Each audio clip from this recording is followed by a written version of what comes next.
ஸ்ரீமாத்ரே நமஹ. 96வது ஸ்லோகம். ஜலதித்வி குணித ஹுதவஹ திஷா தினேஸ்வர கலாஸ்வினேயதலைஹி நளினைர்மகேஷி கச்சசி சர்வோத்தர கர கமலதலமமலம்.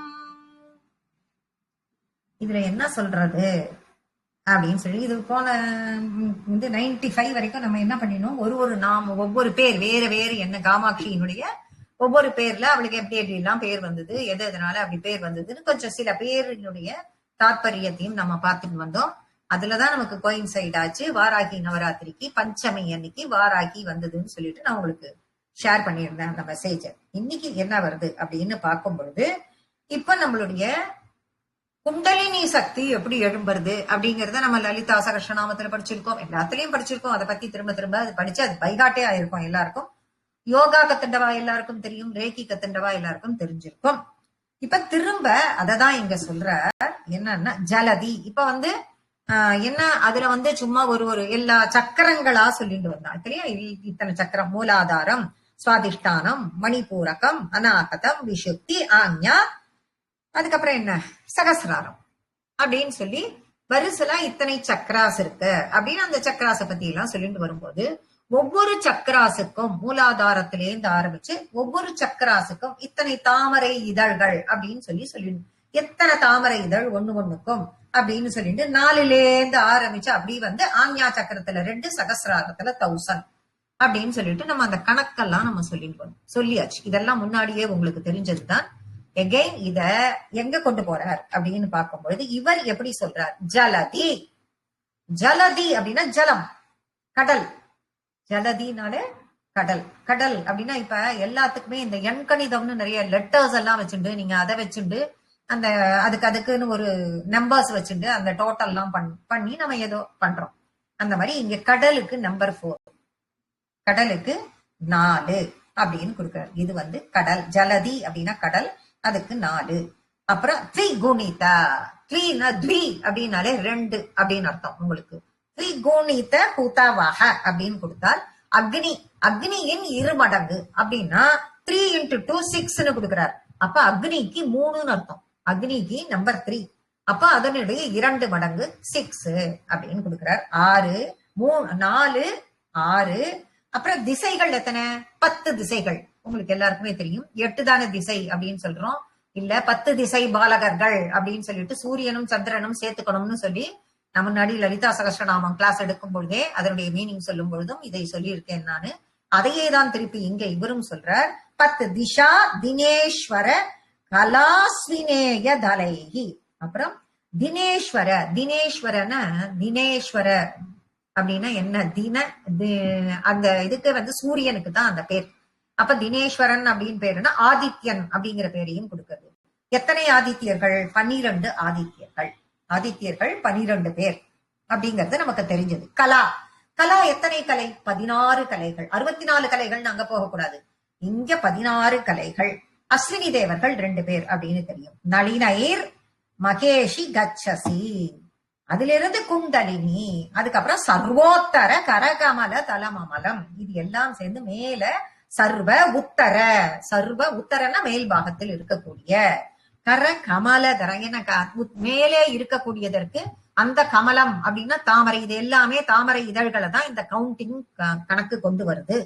இந்த குண்டலினி ஏற்றும் பொழுது அப்படின்னு தான் அது சொல்ற. இந்த குண்டலினி ஏற்றும் பொழுது இந்த சக்கரங்களின் வழியாக, இந்த சக்கரங்களின் ஒவ்வொரு என்ன சக்கரம்? மூலாதார சக்கரம், சுவாதிஷ்டானம், மணிபூரகம், அநாகதம், விஷுப்தி, ஆஞ்ஞா, அதற்கப்புறம் பிரம்மரந்திரம், சகசிராரம் இல்லைன்னா பிரம்மரந்திரம் அப்படின்னு சொல்லிட்டு அதை நம்ம சொல்றோம். அப்ப இதழ்களினுடைய எண்ணிக்கை இவை. அப்ப இங்க ஃபர்ஸ்ட் மூலாதாரத்தில் 4 இதழ்களாக, அப்புறம் 6 இதழ்களாக, அப்புறம் 10 இதழ்களாக, அப்புறம் 12 இதழ்களாக, 16 இதழ்களாக, அப்புறம் ஆஞ்ஞா சக்கரத்திற்கு வந்தவுடன் 2 இதழாக, அதற்கு பின் சகசிராரத்தில் 1000 இதழ்களாக அப்படின்னு இந்த தாமரை இந்த தாமரை இதழ்கள் மாதிரி அது பிரிஞ்சு இருக்கும். அதை ஒண்ணுத்தையும் அது சுஷும்னா நாடி வழியாக அதை அப்படியே பிரேக் பண்ணிட்டு இந்த குண்டலினி சக்தியானது எழுந்து அப்படியே மேல கொஞ்சம் கொஞ்சமா போகும். அப்படிங்கிறது அதை உடைச்சுட்டு அதை கிராஸ் பண்ணி அது கொஞ்சம் கொஞ்சமா எழுப்பி கொண்டு போகணும் யோக சக்தியின் மூலமாக. அப்படி எழுப்பி ஒண்ணுத்தின் மூலமா அது கடந்து கடந்து கடந்து கடந்து போய் கடைசியாக இந்த ஆஞ்ஞாவையும் கடந்து அங்க போனோடனே அந்த மின்னல் மாதிரி இருப்பாள் அப்படிங்கறது எல்லாமும் நம்ம பார்த்தோம் இல்லையா. அந்த 1000 இதழ் கொண்ட அந்த தாமரையை நீ அடைகிறாய்ங்கிறார் இங்க மூக்க கவி. யார சொல்றார்? காமாட்சி தான் சொல்றார். அந்த தாமரையை போய் நீ அடைகிறாய். அங்க போன உடனே நீ பரமேஸ்வரனுடன் சேர்ந்து விடுகிறாய். அந்த சகசிராரத்துடன் போன உடனே அங்க போய் நீ உன் பரமேஸ்வரனுடன் சேர்ந்து காமேஸ்வரனுடன் இணைகிறாய். அதுதான் சிவசக்தி ஐக்கிய ஸ்வரூபம் அப்படின்னு சொல்றது. அததான் இந்த ஸ்லோகத்துல சொல்லியிருக்கார். ஜலம் அப்படின்னு, ஜலம், அக்னி அப்படின்னு ஒண்ணு, திசை ஆதித்யர்கள், சூரியன், கலை, அஸ்வினி தேவர்கள், இவ எல்லாரையும் எடுத்துட்டு அவர்களினுடைய கவுண்டிங் படி அந்த கவுண்டிங்ல எப்படி எப்படி எல்லாம் இது கால்குலேட் ஆகுதுன்னு சொல்லி இப்படி சுஷும்னா நாடி வழியாக செல்லக்கூடிய இந்த குண்டலினி சக்தியானது அத்தனை இதழ்களையும் ஒண்ணா கிராஸ் பண்ணும்போது அப்படி ஈஸியா அது கிராஸ் ஆயிடாது. அது உடைச்சுண்டு போகும்னு தான் சொல்றாங்க. உடைச்சுண்டு அதை போகிறதுக்குரிய அந்த சக்தி, அந்த யோக சக்தி அவளுக்கெல்லாம் இருக்கும். அந்த தியானத்தில் வரும் பொழுது அந்த யோக சக்தி அதுல கான்சென்ட்ரேட் பண்ணி அதை ஃபர்ஸ்ட் எழுப்பணும். மூலாதாரத்திலிருந்து எழுப்பி சுஷும்னா நாடி வழியாக அதை என்ன முதுகு தண்டி இருக்கும் இதுக்கும் இடையில இருக்கக்கூடிய ஒரு மெல்லிய அந்த நாடி அப்படின்னு சொல்லப்படுகிறது. அதன் வழியாக அப்படி மேல போய் சகசிராரத்துல இணைந்தவுடன் அம்பாளும் பரமேஸ்வரனும் ஐக்கியமாகும் இடம் அப்படின்னு சொல்லி அந்த இடத்தில் அம்பாள் இணைகிறாள். அந்த இடத்தை நீ அடைகிறாய், அந்த இடத்தில் நீ பகவானுடன் இணைகிறாய் அப்படின்னு சொல்லி மூக்க கவி இந்த ஸ்லோகத்துல சொல்றார். சத்கிருத தேசிக சரணாஹ சபீஜ நிர்பேஜ யோக நிஸ்ரேண்யா அபவர்க சௌதவலபே ஆரோஹந்த்யம்பகே பிதவ கிருபயா. சத்கிருத இப்ப தேவியை, அப்ப மேல சகசிராரத்தில் இருக்கக்கூடிய அந்த தேவியை எப்படி அடையிறது அப்படிங்கறத இப்போ குண்டலினி சக்தியை எழுப்பி இத்தனை சக்ராஸ் வழியாக நீ சகசிராரத்துல கொண்டு போய் அங்க இது பண்ணா அவள் அங்க ஐக்கியமாவாள் அப்படிங்கறத சொல்லிட்டார். அந்த வழியை காண்பித்தவர். இப்ப இதெல்லாம் சொல்றதுக்கு நமக்கு தெரியணுமே, யாராவது எப்படி தெரியும்? அவ அப்படி போறா, இந்த குண்டலினி சக்தி வழியா போறாங்கிறத அவர் சொல்லிட்டார். இது எப்படி தெரியும்? இது எப்படி தெரியும்னா இத ஒரு குரு சொல்லணும். அப்போ அடுத்தது நம்ம என்னத்த ஒரு சத்குருவை அவர் அடைய வேண்டும். அவர் சத்குரு அப்படிப்பட்ட இதையெல்லாம் சொல்லி கொடுக்கறதுக்கு ஒரு சத்குரு எவன் ஒருவனுக்கு கிடைக்கிறானோ அவன் பாக்யவான் அப்படிங்கிறார். சத்கிருத தேசிக சரணாக சத்கிருத. அப்ப அவன் எவ்வளவு பாக்யவானாக இருந்தால் இதையெல்லாம் தெரிந்து கொள்வதற்கு இதையெல்லாம் சொல்லி கொடுக்கணுமே, இதெல்லாம் சொல்லி கொடுக்கறதுக்கு ஒரு நல்ல குரு கிடைப்பார். அந்த குருவை அடைந்தவன் பாக்யவான். இப்ப அந்த குருவினுடைய கருணையாலே, இப்ப அந்த குரு மனசு வச்சு இவருக்கு சொல்லி கொடுக்கும் பொழுது அந்த குருவினுடைய கருணையால இவன் எப்படி போவான் அப்படின்னா சபீஜ நிர்பீஜ யோக நிஸ்ரேண்யா, யோக கலையின் மூலமாக. என்ன யோகம் அப்படின்னு பார்க்கும்பொழுது என்ன யோகத்தின் மூலமாக இவன் செல்வான் அப்படின்னு பார்த்தா சபீஜ நிர்பீஜ யோகம். அது என்ன சபீஜ யோகம் நிர்பீஜ யோகம் அப்படின்னு பார்க்கும் பொழுது சபீஜ யோகம் அப்படிங்கிறது மனசுல இன்னும் சில எண்ணங்கள் சில பந்தங்களோடு அட்டாச்மெண்ட்டை விட்டு கிளம்பிடுறோமா அப்படின்னாக்க இல்ல, இருக்கும் போது ஒரே ஏதோ ஒரு எண்ணம் இருந்துட்டே இருக்கும். அப்ப செய்யக்கூடிய யோக நிலை சுத்தமா மனசை விட்டு போயிடாது. ஏதோ ஒரு பந்தம் ஒரு எண்ணம் மனசுல இருக்கும். இந்த நிலையில் யோகி இன்னும் அந்த யோகி செய்யக்கூடிய அந்த யோகத்துல இருக்கவனா அந்த தியானத்துல இருக்கக்கூடிய அந்த யோகி இன்னும் இந்த உலக விஷயத்துல ஈடுபாடு கொண்டுதான் அட்டாச்மெண்டோட இருப்பான். ஆனா யோக பயிற்சியும் பண்ணுவான், யோகாவினுடைய அந்த பயிற்சியையும் பண்ணுவான். இந்த எண்ணங்களை அந்த அட்டாச்மெண்டோட இருக்குல்ல அந்த எண்ணத்தை எல்லாம் கட்டுப்படுத்த முயற்சிப்பான், அதை கண்ட்ரோல் பண்ண, அந்த எண்ணத்தை எல்லாம் கண்ட்ரோல் பண்ணி தன்னை விட்டு விலக்குவதற்கு முயற்சிப்பான். யாரவன்? சபீஜ யோகி, சபீஜ யோகம் செய்பவன். இது யோக பாதையின் ஒரு ஆரம்ப நிலை. அந்த யோக பாதை அதுக்கு யோகத்தை பண்றதுக்குரிய ஃபர்ஸ்ட் ஸ்டெப் அப்படின்னு சொல்லிட்டு சொல்லலாம். சரி, அப்ப நிர்பீஜ யோகம்னா என்ன? நிர்பீஜ யோகம் அப்படின்னா பீஜம். அப்ப பீஜம்னா விதை, ஃபர்ஸ்ட் அதை தெரிஞ்சுக்கணும் நீங்க. சபீஜ அப்படிங்கிறது ஒரு எண்ணம்னு ஒண்ணு இருக்கிற விதை இன்னும் இருந்துட்டே இருக்குன்னு அர்த்தம். நிர்பீஜனா விதையே இல்லாத யோகம்னு அர்த்தம். அப்போ இந்த மனசு அவன் ட்ரை பண்ணான்ல, அந்த யோகி முதல்ல ட்ரை பண்ணான்ல, அவன் ட்ரை பண்ணி அதை கண்ட்ரோல் பண்ணி அதை இல்லாத விளக்குறானோன்னு அவன் அவனுடைய மனமாகப்பட்டது முற்றிலும் சுத்தமா உலக விஷயத்திலிருந்து சுத்தமா கொஞ்சம் கூட எதுவுமே மிச்சமீதியே இல்லாம உலக விஷயத்திலிருந்து விடுபட்டு விடும் நிலை நிர்பீஜ யோக நிலை. இந்த நிலையில இந்த யோகியினுடைய மனசு என்ன பண்ணும்? எந்தவித எண்ணமுமே அவனுக்கு இருக்காது. எல்லாத்திலிருந்தும் விடுபட்டு அழக சாந்தி அமைதி சந்தோஷ இன்ப நிலையில இருப்பான். அப்பதான் அந்த நிலையில் முழுமையான அமைதியில் இருப்பான் அவன். இந்த இது யோக பாதையினுடைய அவன் அது ஆரம்பம் ஃபர்ஸ்ட் ஸ்டெப். இது யோக பாதையினுடைய லாஸ்ட் ஸ்டெப். அப்ப இப்ப சுருக்கமா சொல்லணும்னா சபீஜ யோகம் அப்படிங்கிறதுனா பீஜம் இருக்கு அப்படின்னு அர்த்தம். அது எண்ணங்களோட கூடியது. கொஞ்சம் ஏதோ துளியூண்டி இன்னும் அட்டாச்மெண்ட் இருக்கு. நிர்பீஜ யோகம்னா அதெல்லாம் சுத்தமா போயிடுது. அப்ப இந்த யோக பாதையில் ஒருவன் முன்னேற்றத்தை காண்கிறான். அப்ப இப்படி அவன் ஒண்ணா பண்ணி சுத்தமா அந்த சபீஜத்திலிருந்து நிர்பீஜத்துக்கு போய் அப்ப அவன் என்ன பண்றான்னா அப்ப இது யாரால முடியும்? அந்த நிர்பீஜத்துக்கு போகணும், அந்த யோக நிஸ்ரேணியா அந்த யோக கலைக்கு போகணும்னா ஒரு குருவின் கருணை இருந்தால் மட்டுமே முடியும். அப்ப குருவின் கருணை இருந்தால் மட்டுமே முடியும். அப்படி அதற்கு போனவன் அபவர்க்க சௌதவலபீம். அப்ப அவன் என்ன பண்ணிட்டானா அப்படி ஒரு ஸ்டெப் எடுத்து வச்சு அது கடைசி ஸ்டெப்னு சொல்றாரோ இல்லையோ. சபீஜம்ங்கிறது ஃபர்ஸ்ட் ஸ்டெப், நிர்பீஜம்ங்கிறது கடைசி ஸ்டெப். அப்ப ஒரு ஸ்டெப்பா ஏன்னா ஒரு படியா ஏறிண்டு போறதுன்னு அர்த்தம். ஒரு படியாக ஏறிக்கொண்டு கடைசியாக எங்க போய் சேர்றான்? அவன் மேல் மாடியில போய் அவன் என்ன பண்றான்? டாப் ஃப்ளோருக்கு போய் அங்கிருந்து போய் மொட்டை மாடிக்கும் போய் அவன் முக்தி நிலையை மோட்சத்தை அடைகிறான். மோட்சத்தை அடையும் பாக்கியசாலியாக ஆகிறான். அதற்கு அவன் ஒரு நல்ல குரு கிடைத்தல் வேண்டும். அப்படி ஒரு குரு கிடைத்தவன் பாக்கியசாலி. இததான் குருமூர்த்தேத்வாம் நமாமி காமாட்சிங்கிறார். ஆரோஹந்தியம்ப கேபி தவ கிருப்பையா. இது எப்படி கிடைக்கும் அப்படின்னா காமாட்சி உன்னுடைய கிருப்பையாலதான் ஒரு நல்ல குரு கிடைப்பார். அந்த குருவனுடைய கிருப்பையாலதான் எனக்கு இப்படிப்பட்ட யோகக்கலை கிடைக்கும். அந்த யோகக்கலையின் மூலமாகத்தான் நான் இந்த படிக்கட்டுகளில் எல்லாம் ஏறி சென்று மேலே முக்தியை அடைய முடியும் அப்படின்னு சொல்லிட்டு இங்க மூக்க கவி இதுக்கு ஒரு லைன் கொடுக்கிறார், எப்படி மேல போறது அப்படின்னு. நீதான் அதுக்கு எல்லாத்துக்கும் காரணம் காமாட்சிங்கிற.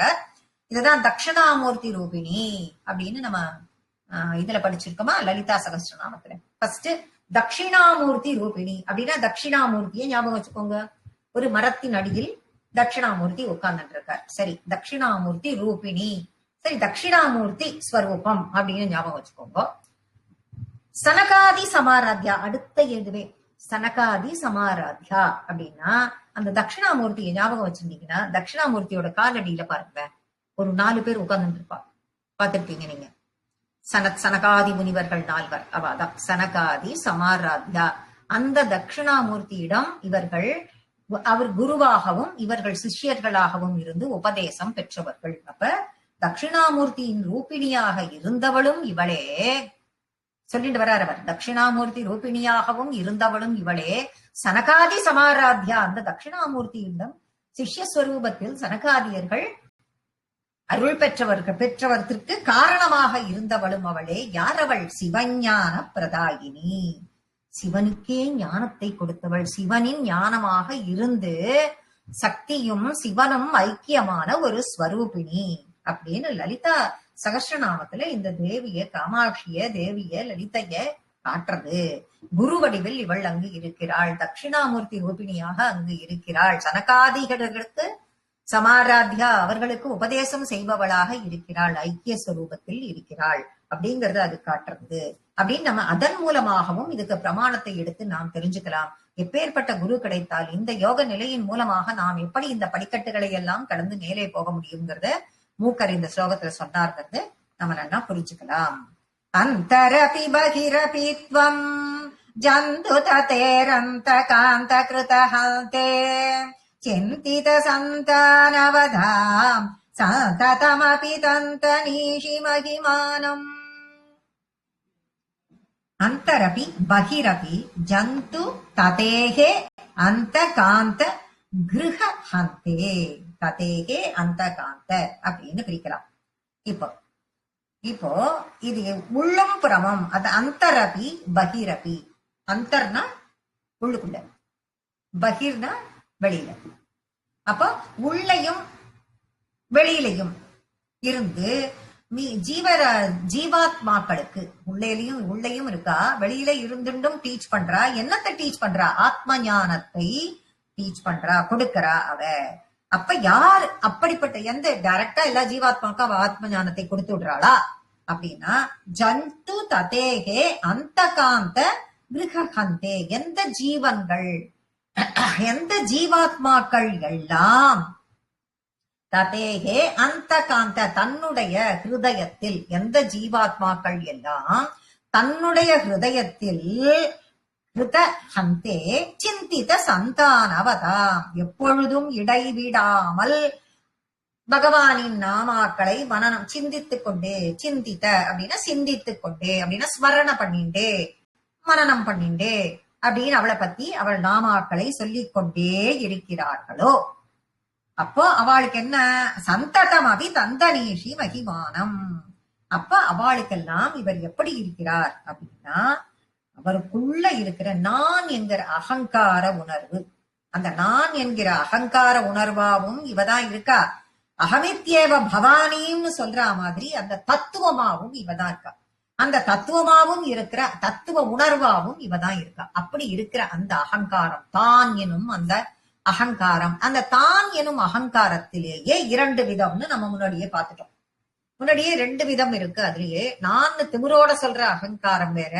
அம்மா, நான் செய்வத அர்த்தனையுமே உனக்காக, உனக்காக இந்த கை பூஜை செய்கிறது, உன் பொருட்டு நீ சந்தோஷம் அடைவதற்காக இந்த கை புஷ்பத்தை எடுத்து போடுகிறது, நீ சந்தோஷம் அடைவதற்காக உன் கோவிலை நாடி இந்த கால்கள் நடக்கின்றன, நீ சந்தோஷம் அடைவதற்காக இந்த கண் உன்னை பார்த்து பார்த்து பார்த்து ரசிக்கிறது, நீ சந்தோஷம் அடைவதற்காக, நீ பிரீத்தி அடைவதற்காக இந்த நாவாகப்பட்டது உன்னுடைய நாமங்களை சொல்கிறது. எவன் ஒருவன் நான் நான் நான் அப்ப சொல்றானோ அந்த நான் என்னும் அகங்காரத்திற்கு மிக உயர்ந்த நிலைன்னு கொடுக்கிறார்.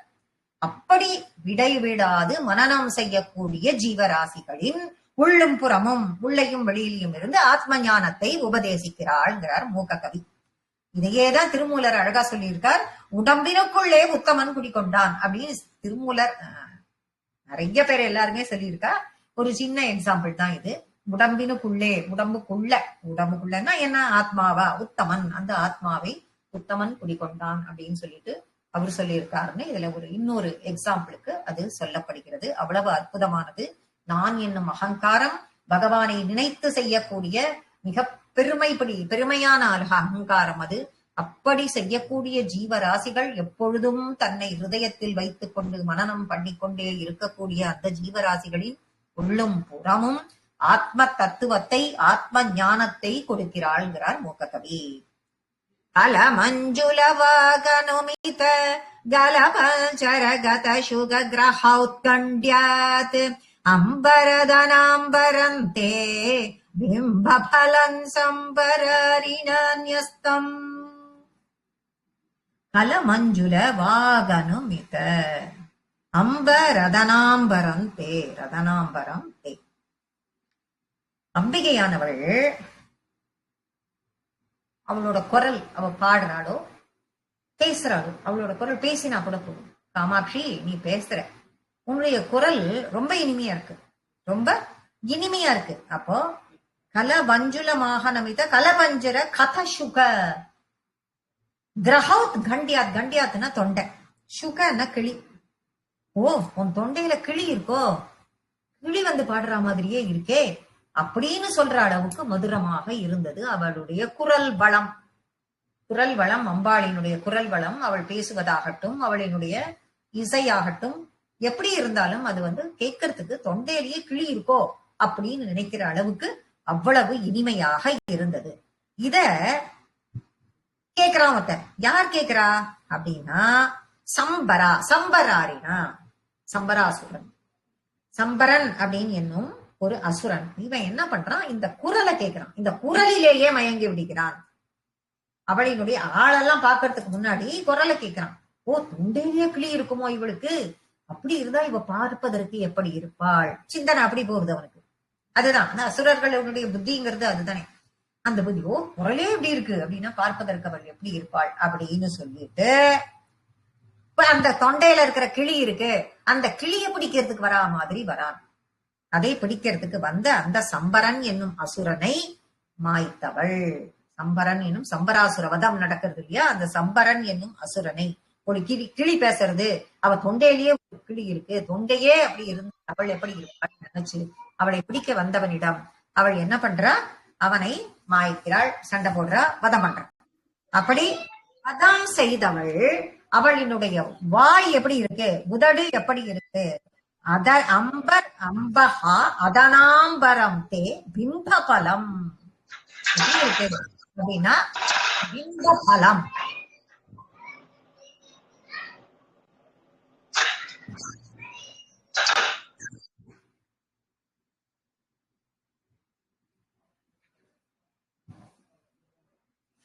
அப்படின்னா என்ன அப்படின்னு பார்த்தோம்னாக்க, அவளுடைய உதடுகள் இருக்கு இல்லையா, உதடுகள் அப்படியே கோபப்பழம் மாதிரி இருக்கும். அவனை வதம் பண்ண அவளுடைய உதடுகள் கோபத்துல வதம் பண்றா. வதம் பண்ணிட்டு அவன் நிமிரும் பொழுது பார்த்தாலும் கோவைப்பழம் போல மன்மதனையே மயக்கக்கூடிய அளவிற்கு, சிருங்கார ரசத்தில் மிகுந்தவனான மன்மதனையே மயக்கக்கூடிய அளவிற்கு அவளுடைய உதடாகப்பட்டது கோவைப்பழம், கோபப்பழத்தையே கொண்டு வந்து வச்ச மாதிரி இருக்கு அப்படின்னு சொல்லப்படுகிறது. இந்த இடத்துல, இந்த ஸ்லோகத்துல தொண்டையில கிளி இருந்தது அப்படின்னு சொல்லிட்டு சொல்றார். இந்த இடத்துல தொண்டையில கிளி இருந்ததுங்கிறார். இதையே நம்ம இன்னும் கொஞ்சம் பார்த்தோம்னா, மீனாட்சிக்கு தோல்ல இருந்தது. மீனாட்சி சங்கீத சியாமலை, அவளுக்கு அவள்கிட்டயும் இருந்தது. அவ கையில கிளி இருந்தது. அவகிட்ட யார் தந்தது, கையில கிளி இருந்தது. ஆண்டாள் கிட்ட பாத்தீங்கன்னா தோல்ல கிளி இருந்தது. அப்புறம் நம்ம ஒரு 2 ஸ்லோகத்துக்கு முன்னாடி பார்த்தமே சுகினி, அவளுடைய மடியில் இருந்தது. சுகினின்னா அவளோட மடியில இருந்தது. யார் அவள், கொஞ்சம் தான் இது ஒரு 4-5 ஸ்லோகத்துக்கு முன்னாடி மேபி பார்த்திருக்கலாம். அத யாரு அப்படின்னா காத்தியாயனி. காத்தியாயனரினுடைய மகளான காத்தியாயனி தவம் பண்ணுவதற்காக காஞ்சிபுரம் வந்தாள். வரும்பொழுது அவளுக்கு காத்தியாயனர் அவளுக்கு சில பொருட்களை அவளிடம் கொடுத்து அனுப்பினார். அப்படி கொடுக்கும் பொழுது ஒரு விசிறியை கொடுத்தார். அதை மடியில் வைத்துக் கொண்டவள், அந்த விசிறி என்ன பண்ணிட்டு கிளியாக மாறி அவள் மடியில் தவழ்ந்ததுன்னு பார்த்தோம் நம்ம.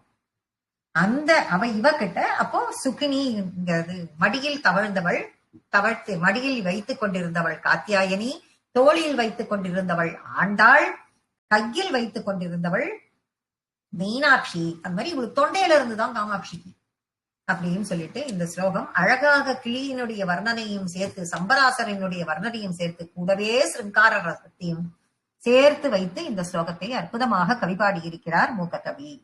ஜய ஜய ஜகதம்ப சிவ, ஜய ஜய காமாட்சி, ஜய ஜயாத்ரிசுதே, ஜய ஜய மகேஷ தயிதே, ஜய ஜய சித்ககன கௌமுதி தாரே. ஜகதம்ப சிவே, ஜகதம்பா அப்படின்னா என்ன, ஜகதம்பா ஜெகத் ஜனனின்னு அர்த்தம். ஜகத்திற்கு அம்பா, ஜகத்திற்கெல்லாம் தாய். அப்ப ஜெகத் ஜனனி, ஜெகத் ஜனனியாக இருக்கக்கூடியவள், மங்கள ஸ்வரூபிணியானவள் யார், காமாட்சி. அப்பேற்பட்ட காமாட்சி ஜெய ஜயா, நீ உனக்கு ஜெயம் உண்டாகட்டும் அப்படின்னா என்ன அர்த்தம், காமாட்சிக்கு மங்களம் உண்டாகட்டும்னு சொல்லிட்டு நாம சொல்றோமா அப்படின்னா அது மாதிரி வேற மாதிரி, அதுக்கு வித்தியாசமான அர்த்தம் எல்லாம் எடுக்கக்கூடாது. அப்படின்னா இப்படி எல்லாம் இவ்வளவு சிருங்கார ரசத்தோட இப்படி ஒரு அழக சொட்டி இருக்காரு, புட்டிஞ்சு அப்படியே ஜூஸா புட்டிஞ்சு கொடுத்திருக்காரு மூக்ககவி இந்த ஆர்யா சதகத்துல 100 பாட்டுல. அப்படி இருக்கக்கூடிய அந்த காமாட்சிக்கு திருஷ்டி சுத்தி போடுறார். அம்மா நீ நன்னா இருக்கணும், நீ எந்தவித இதுவும் வராம, யார் கண்ணும் பட்டு உனக்கு எந்தவித இதுவும் வந்துடக்கூடாது, உனக்கு ஜெய ஜெய ஜெய ஜெய ஜெய ஜெயங்கிறார் இந்த ஸ்லோகம் பூரா. அப்பேற்பட்டவளே காமாட்சி, மங்களஸ்வரூபிணியே, ஜகத்திற்கெல்லாம் தாயே, ஜகத்திற்கு ஜெகத் ஜனனியே, ஜெய ஜெயா, நீ உனக்கு ஜெயம் உண்டாகட்டும், எல்லாவற்றிலும் உனக்கு ஜெயம் உண்டாகட்டும். ஜெய ஜெய காமாட்சி, காமாட்சி தேவியே, காஞ்சிபுர வாசினியே, ஜெய ஜெயாத்ரி சுதே, ஜெய அத்ரி சுதே அப்படின்னாக்க, அத்ரி சுதேன மகள், அத்ரி சுதே அப்படின்னா மலையரசனின் மகள். மலையரசனின் மகளான பார்வதியே, ஹிமவதியே, ஹிமகிரி தனையே, அப்படி இருப்பவளே ஜெய ஜெயா, உனக்கு ஜெயம் உண்டாகட்டும். ஜெய ஜெய மகேஷ தைத்தே. சரி, முதல்ல ஜகத்திற்கு காரணியாக இருந்தவள், ஜெகத் ஜனனியா இருந்தா அவ ஜெய ஜெய, அந்த அடைமொழி கொடுத்தார். அடுத்தது என்ன கொடுக்கிறாருன்னு பார்த்தா, மலையரசனின் மகள், ஹிமவான் மகள் அப்படின்னு சொல்லிட்டு ஒரு அடைமொழி கொடுத்தார். அவளுக்கு ஜெய ஜெயன்னார். அடுத்தது யாரு, ஃபர்ஸ்ட் பார்ட்டு அவ இந்த ஜெகத்துக்கு மாதா. ரெண்டாவது பாட்டு ஒரு தந்தைக்கு மகள். மூணாவது பாட்டு மகேச தயிதே அப்படின்னு கொடுக்கிறார். மகேஸ்வரனின் பிரியே, மகேஸ்வரனின் பிரியே அப்படின்னு கொடுக்கிறார். மூணாவது பாட்டு அடுத்தது அங்கதானே வரணும். அப்பாவிற்கு மகளாக இருந்த பிறகு ஒரு கணவனுக்கு பிரியமானவளாக ஆக்க வேண்டும். அப்ப மகேசனின் பிரியே உனக்கு ஜெய ஜெயா அப்படின்னு அதையும் கொடுக்கிறார். நாலாவது என்ன கொடுக்கிறாரு? ஜெய ஜெய சித் ககன கௌமுதி தாரே அப்படின்னு கொடுக்கிறார். சித் என்னும் வானத்தில் சத்து சித்து, சத்துன்னா சத்தியம், சித்துன்னா ஞானம் அப்படின்னு நம்ம சொல்லியிருக்கோம். வானத்தையே ஞானமாக கொண்டு, ககனம் அப்படின்னா வானம், வானத்தையே ஞானமாக கொண்டு கௌமுதி தாரே, தாரேனாக்க நட்சத்திரங்கள், கௌமுதி தாரேனா நட்சத்திரங்களின் தலைவன் சந்திரன். அப்போ வெண்ணிலவு, அப்போ என்ன வெண்ணிலவு, தாரானா நிலவு நட்சத்திரம், கௌமுதி தாரானாக்க நட்சத்திரங்களின் தலைவனான நிலவு. அப்போ வானத்தையே, அப்ப சித்தென்னும் வானம் அப்படின்னா ஞான கடல், ஞானம் என்னும் அந்த வானத்தில் வெண்ணிலவாக திகழ்பவளே ஜெய ஜெய, எல்லாவற்றிலும் உனக்கு வெற்றி கிடைக்கட்டும் ஜெகஜனனி தாயே அப்படின்னு சொல்றார். அப்பேற்பட்டவளே, எல்லா இடத்திலும் வெற்றி கொண்டவளே காமாட்சி, என்னுடைய மனதில் நீ எப்பொழுதும் நிலைபெற வேண்டும்னு சொல்லி வேண்டி 100வது தசகத்தையும் பாடி முடிக்கிறார். அடுத்த ஸ்லோகமாகப்பட்டது பலஸ்ருதி.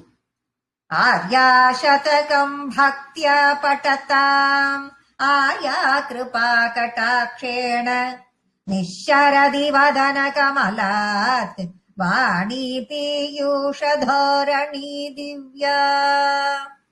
ஆர்யா சதகம், சதகம்னா 100 பாடல்கள், நமக்கு தெரிஞ்சது இது.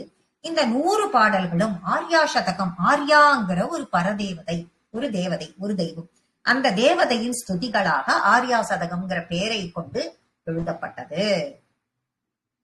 இத பக்தியோட பக்தியா பட்டதாம், இதை பக்தியோடு யார் யார் எல்லாம் படிக்கிறார்களோ ஆர்யா கிருபா கடாட்சேன, அவளினுடைய கிருபையான கடாட்சம் உனக்கு கிடைக்கும். கருணை கடாட்சம், கருணா கடாட்சம், அவளினுடைய யாருடைய, காமாட்சியினுடைய கருணா கடாட்சம் உனக்கு கிடைக்கும். ஆர்யா என்னும் பரதேவதை அப்படிங்கிற சொல்றார், அந்த தெய்வத்தினுடைய கருணை என்னும் கடாட்சம் உனக்கு கிடைக்கும். நிஸ்ஸரதி வதன கமலாத்து, எப்பேற்பட்ட வதனம் அவளுக்கு. நிஸ்ஸரதி வதன கமலாத்து, வதனம்னா முகம், கமலாத்துன்னா தாமரை, தாமரை போன்ற முகம். அந்த தாமரை போன்ற முகத்திலிருந்து நிஸ்ஸரதி கண்டினியூஸா, முகம் அப்படின்னு எடுத்துட்டேன்னாக்க நம்ம வாய் அப்படின்னு வாயிலிருந்து கண்டினியூஸாக வதனி வாணி பீயூஷ தோரணி திவ்யா. வாணினா அப்படியே கவிதைகளும் பேச்சுக்களும் கண்டினியூஸா ஸ்பஷ்டமா வந்தமயமாகவே இருக்கும். எவ்வளவு வயசானவாளா இருந்தாலும் ஒரு 16 வயது பெண்ணிற்கு என்ன ஸ்பஷ்டமா நாக்கு திருத்தமா வார்த்தைகள் எல்லாம் வருமோ, பல்லு போச்சுன்னா சொல்லு போகும்பா. அந்த மாதிரி வயசாக வயசாக பல்லெல்லாம் போயிடும். இப்பன்னா கட்டிக்கிற பல்லு, ஆர்டிபிஷியல் பல்லு எல்லாம் வந்துடுது. அப்பெல்லாம் எப்போ கிடையாது. அப்பெல்லாம் பல்லு போச்சுன்னா சொல்லு போச்சு. அப்பன்னா பேச்சே சரியாக வராமல் இருக்கும் வயசானவாளுக்கு. அப்படியெல்லாம் இல்லாம 16 வயதில் இருப்பவர்கள் இளமை பருவத்தில் எவ்வளவு ஸ்பஷ்டமா பேசுவாளோ அந்த மாதிரியாக பாடுவார்கள், பேசுவார்கள். பேசுற அந்த குரல் எப்படி இருக்கும், தேன் போல இருக்கும். தேன் போல. சித்த முன்னாடி சம்பராசுரன் கிளி இருக்கோ அவ தொண்டையில அப்படின்னு நினைச்சுட்டு ஓடி வந்தானோ இல்லையோ, அப்படின்னா அவளே எப்படி இருப்பாள்னு சொல்ற மாதிரி, அந்த மாதிரி தேன் போன்று வாக்குகள் இருக்கும். அப்படியே அமுதை பொழியும் நிலவே அப்படின்னு பாட்டு பாடுற மாதிரி அப்படியே தார தாரையாக பொழியும். அவ வாயிலிருந்து கவிதைகளும் பாட்டுகளும் பாடல்களும் வார்த்தைகளும் தேன் அப்படியே வழிக்கிண்டு வரா மாதிரி ஸ்பஷ்டமா வந்துட்டே இருக்கும். இது எல்லாம் எப்ப கிடைக்கும்னா ஆர்யா கிருபா கடாட்சேன, அந்த ஆர்யா தேவதையின் கிருபா கடாட்சத்தின் மூலமாக எல்லாமே தங்கு தடையின்றி அமிர்த வெள்ளமாக பெருகி கொண்டிருக்கும்.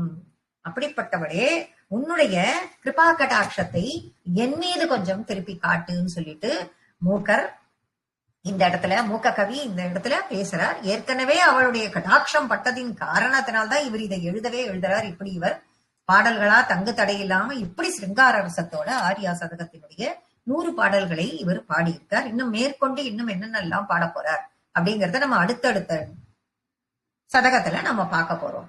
இதோட இன்னும் ஒரு கூடுதல் இன்ஃபர்மேஷன் உங்களுக்கு சொல்றேன். இந்த ஆர்யா சில வீடுகள்ல குழந்தைகள்லாம் பேச மாட்டேங்கிறது அப்படின்னு சொல்லிட்டு நம்ம சொல்றோம். இதுல சொல்ற இதுவா ஒரு லைன் கொடுத்துட்டா எல்லாருக்கும் வயசானவாளுக்கு கூட சின்னவா மாதிரி இளமையில இருக்கிறவா மாதிரி வார்த்தைகள் வரும் அப்படின்னு சொல்லியிருக்கா. ஆனா இப்ப ஒரு சில வீடுகள்ல குழந்தைகளுக்கு பேச்சு வராம இருக்கு. சில ஒரு 3 வயசு வரைக்கும் பேசல, 4 வயசு 3 வயசு வரைக்கும் பேசலன்னா கூட அது ஒன்றும் பெரிய விஷயம் இல்லை. அதை கொண்டு எங்கேயாவது ஸ்கூல்ல கொண்டு விட்டோம்னா அது 10 பேரோட பேசும்போது ஸ்பஷ்டமா பேச ஆரம்பிச்சிடும். அதெல்லாம் ஒண்ணும் கூட இந்த காலத்துல ஒரு பெரிய விஷயமே கிடையாது. ஆனா இன்னும் சிறிது நாட்கள் போய் அதுக்கு பேசவே இல்லாம அப்படி எல்லாம் இருந்து அதுக்கு ஏதோ டிஃபெக்ட் இருக்கு அப்படின்னு மருத்துவ ரீதியாவும் நாம கண்டுபிடிக்கிறோம் அப்படிங்கிற நிலை அது ஏற்பட்டால் விதி வழிப்படி, அது என்ன விதி வழி அப்படின்னு பார்த்தோம்னா, ஒரு சாஸ்திரிகள் மூலமாக இல்ல வீட்டினுடைய அவரவர்கள் வீட்டிற்கு உள்ள வாத்தியாரின் மூலமாக முதல் நாள் சங்கல்பம் செய்து கொண்டு 48 நாட்கள் இந்த ஆர்யா சதகத்தை பாராயணம் செய்தோமானால் ஒவ்வொரு நாளும் தேன் நைவேத்தியம் பண்ணணும் அம்பாளுக்கு. ஒவ்வொரு நாளும் தேன் நைவேத்தியம் பண்ணி அந்த தேனை எடுத்து எந்த குழந்தை பேசாமல் இருக்கிறதோ அந்த குழந்தையின் நாக்கில் தடவிக்கொண்டே வந்தோமானால் 48 நாட்கள் இதே போல் செய்து முடித்து திரும்பவும் அந்த வாத்தியாரை கூப்பிட்டு அதை பூரணம் பண்ணி அதை முடித்தோமானால் பேசாத குழந்தையும் பேசும், பேச்சு வராதவர்களுக்கும் பேச்சு வரும். இன்றும் இது நடக்கிறது என்பது வரலாறு. அதுதான் இதுல எக்ஸ்ட்ரா கிடைத்த இன்ஃபர்மேஷன். இதோட இன்னைக்கு கிளாஸை நம்ம முடிச்சுக்கலாம். அடுத்த கிளாஸ்ல நம்ம